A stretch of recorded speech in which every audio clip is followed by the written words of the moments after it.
7 days na lang at mag-i-end season na at tignan natin yung top 5 na mga pinakamataas na rank. Ito tignan natin mga Lods. Sila ang DF Squad. Ito tignan natin tong top 1. Ito yung may pinakamataas na rank ngayon. Hindi ko mabasa pangalan. 5372 stars. Tignan natin yung itsura niya mga Lods. Ayan. Mukhang mayaman to naka yung laptop ng Apple ay Mac ba to? Tapos parang sa mamahaling kainan yata ito nagtatambay.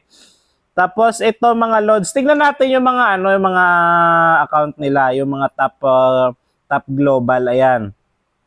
Naka BMW pa siya. Tapos dito naman naka siya, Patek Philip na relo, tapos yung Mustang na na sasakyan. Ito yung squad nila.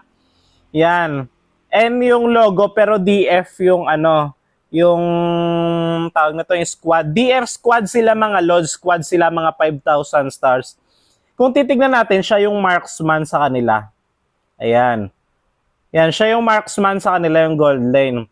Tapos tignan natin yung mga yung top 1 na lang tignan natin. Ngayong season, meron siyang 5,953 matches at ang win rate ay 94.27%. Grabe no. Hindi na to natutulog mga Lods ha. At bukod kasi doon, tingin ko kasi malabong maabot yung mga ganitong points eh. Tingin ko mga Lods ang ginagamit nila dito ay gumagawa sila ng kababalaghan. Tignan niyo yung kalaban nila. Tignan natin tong Clone, No Mercy at saka Shal. Tignan natin 16 minutes medyo dikit yung laban dito. Tapos dito 6 minutes lang yung laban natapos agad nila. Dito naman 9 minutes lang. Doon sa una kanina medyo okay pa eh. Pero dito try natin. 9 minutes. Medyo boring pag ganito lang yung laban. Mabilis sa tapos. Try natin tignan yung nakalaban nila. Pero mamaya na yun.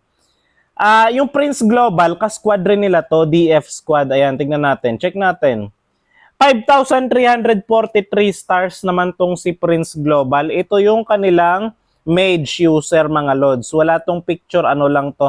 Kumbaga parang low-key lang to. Walang picture. Yan, ito yung mage user nila mga Lods. Ayan. Taas ng stars nila, no? So, tapos samantalang tayo mga low rank lang, no?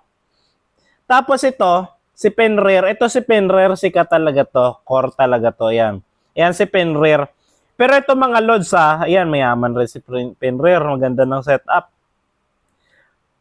Ito mga Lods, ito ayon kasi sa babaero si Penrare, babaero. Tingnan niyo naman ang dami niyang babae. Babaero tong si Penrare, no? Dito naman mukhang party boy siya. Party boy. Ayan. Ganito mga Lods kasi ang nangyayari dito, hindi maaabot yung ganitong stars kung walang ginagawang kababalaghan, okay? Si Nuve naman yung top 4. Ito yung kanilang XP lane yata to, roamer. Pero tingin ko XP lane eh. Yan. Hindi mangyayari yung mga ganito mga Lods kung hindi sila 5-man na 5, okay? At bukod doon, hindi lang isang tao yung gumagamit ng account na to, okay? Si Taka yung number 5. Hindi mangyayari to mga Lods kung ito yung roamer pala nila, yan. Hindi mangyayari yung mga ganitong kataas na stars kung sakaling yung na-rank kung isa lang gumagamit ng account. Tingin ko habang halimbawa yung may-ari matutulog muna. Ipapapilot niya ngayon sa iba pang malakas rin mag-ML para manalo, syempre para tumaas yung rank. Tingin ko hindi lang isang tao yung gumagamit sa mga account na to. Yun yung isa sa mga kababalaghan na ginagawa nila. Yan sila lahat sa squad nila. Itong top 1, 2, 3, 4, 5, nasa isang squad lang. Itong 6 to 7, iba na yan. Lahat sila itong 6 to 7, 8, 9, 10, hindi sila umabot ng 5,000 stars. Ito lang ang squad ng DF yung umabot 5,000 stars. Ngayon, tignan natin yung dalawang finalo natin kung ano yung rank ng mga nakakalaban nila. Ayan, sa following tayo, si Clone, No Mercy. Ayan. Bata pa yung kalaban nila. Ayan, mukhang malakas rin tong bata. 666 stars.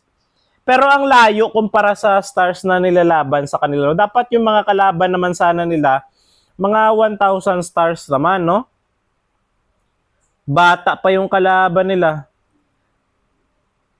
Ano sa tingin nyo yung mga kababalaghan na pinagagawa nila dito, mga Lods? Pakilagay nga sa comment section kung ano yung mga masasabi nyo doon. Kasi parang malabo talaga na umabot ng 5,000 stars yung mga yan kung walang kababalaghan na ginagawa, di ba?